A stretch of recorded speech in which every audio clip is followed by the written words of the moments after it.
will level her up along with Akiko just to make sure that they're good enough that they can survive a lot of things. I have another chandelier falling on my head. There's some areas of the game where you'll have a ton of these sequences that we'll go through. Now, like I said before, I'm going to be going through this game as quick as possible. So, like I did with all my runs. So because of that, I'm kind of going to be seeing almost every single one of these pretty quickly in succession. So it kind of seems like there's probably more of them than there really is throughout the game. This is one of those games where it's just really cool to explore. It's a big mansion with a lot of rooms you can go in. A lot of rooms I won't even be going into during the course of this run. But it's kind of fun to, just go around and explore the rooms. But I have to keep both parties together for the most part. So there's going to be times where I switch between parties. And it's just going to be me walking the same area I just did with the other party, but I'll be walking it with the other party to make sure they catch up and that they're all pretty much close together. One reason for having, I don't usually use the nurse that well, but I have heard that she's actually a really good character. But since she has the med kit that can cure poison, it's good to have her near the rest of the party, so if one of your characters does get poisoned, that you have the med kit right there in order to save her. Now this room right here is a little bit difficult to manage. You have to have 2 pieces of wood to get past it. I already have one on me, and I have another piece of the blue wood that's more special wood that allows you to walk over it more times than the other ones. Like the normal wood to get over is 4 times you can walk on it. So if your one character walks on it, he can do it 4 times. But you have 2 people, only 2 times a piece, and 3. Obviously, they all can go over at once, and then 1 can go coming back. So you have to be careful about that whole thing. The blue wood lasts a lot longer. What I will actually be doing after this battle will be splitting the party up and taking one character specifically over to get across that. I'm going to split Taro from the group. And I have to be... sorry, I just messed up there. I have to move around my party members here. Switch the wax over the Taro just so he has a candle so I can see my way here. It's one of those things when it comes down to item management, it takes a while to get used to. And even playing the game a lot of times like I have, I still make easy mistakes because it's just... I'm not that great at RPGs when it comes to item switching and handling menus very quickly. If it's not just pressing the A button to hit attack every single turn when you're doing random training, other than that I kind of have to go slow sometimes in order to get through, and since I'm trying to speed through the game, sometimes I'm going to make little mistakes when it comes to item selection or character movement. Another thing that can be a little bit of a gripe and just mess me up there is that you can't walk through your other characters. So if a character's standing on one space you need to get to, you won't be able to get past them, which can get extremely annoying, as a huge amount of worms have appeared. Now, since this is a horror game, all the enemies basically are horror themed, as you've seen so far. Evil dolls, worms, you have these rabid dogs that come at you, wolves, and then you have these really deformed ghouls and maniac creatures that come at you. Basically, what I had to do for that wood area was get over, I grabbed the flashlight, and I was able to use the flashlight on that messed up piece of ground there that I couldn't get past to get up to this area. I used the vacuum to suck up the glass, and now I actually will be heading to that hallway where the soldier is located. Right now, my main goal, as I kind of really haven't explained what I'm doing in the game other than trying to get through it, is right now I'm trying to get to the generator in order to turn the power on. By doing so, I don't need the candle anymore because the whole place will be lit up.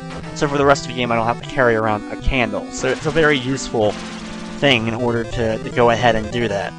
As all my characters, all 3 of them right there, leveled up. Use the vacuum again, and now I'm going to actually have to switch back to Akiko and Emmy in order to move those 2 characters back up here. Now, I don't have a candle with them. There's plenty of other candles to pick up if you need one, but I already know the kind of path. If you've done it enough times, you'll figure out, especially how to travel. Even without a light, you'll be able to get to where you need to go. But I especially don't recommend it for the first time, but since I'm just walking a very short distance, I don't really need the candle. Plus, I'm going to get the generator very soon.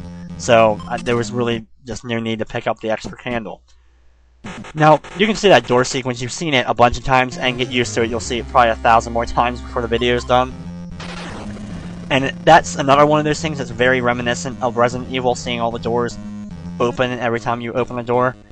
I mean, this game, like I said, this was made by Capcom, so they took a lot of elements from this game, I think, and made it into the Resident Evil series. Too bad they never made like a sequel to this game, or something like on maybe the SNES. or you know, any other system, PlayStation 1, it would have been really cool to see more horror-themed role-playing games.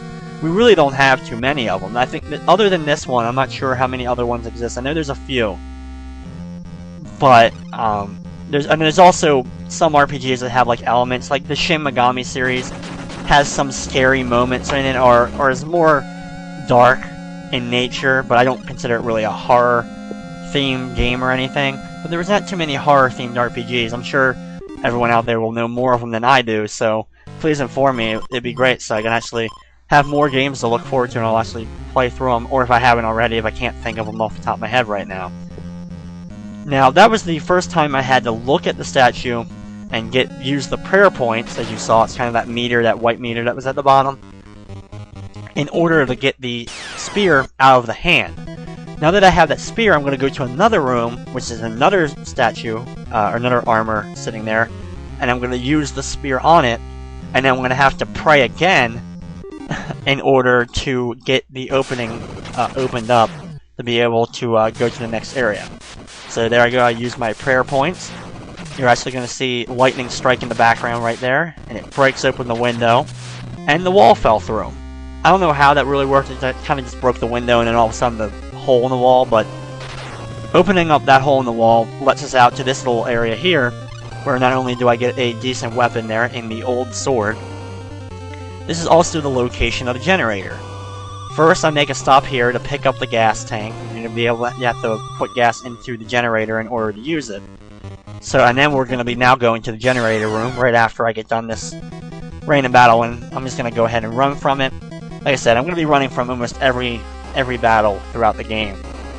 Another thing I haven't mentioned is you saw in that room, you saw like those blue ghost guys kind of like swirling by. They are the biggest nuisance in the game, and there's several forms of them. You have those little ones, you have ones that kind of fly around like boomerangs, and you have big bird ones. Basically, there's spirits or ghosts throughout the mansion that if they hit any of your characters, even if you're not controlling that character, like one of your other characters is just kind of sitting there by itself or in another party, and it makes contact with them, it hits them. And it doesn't do damage or anything, but what it does is it completely teleports them to a random place in the mansion. Now, it's like not completely random, it doesn't pick a random room.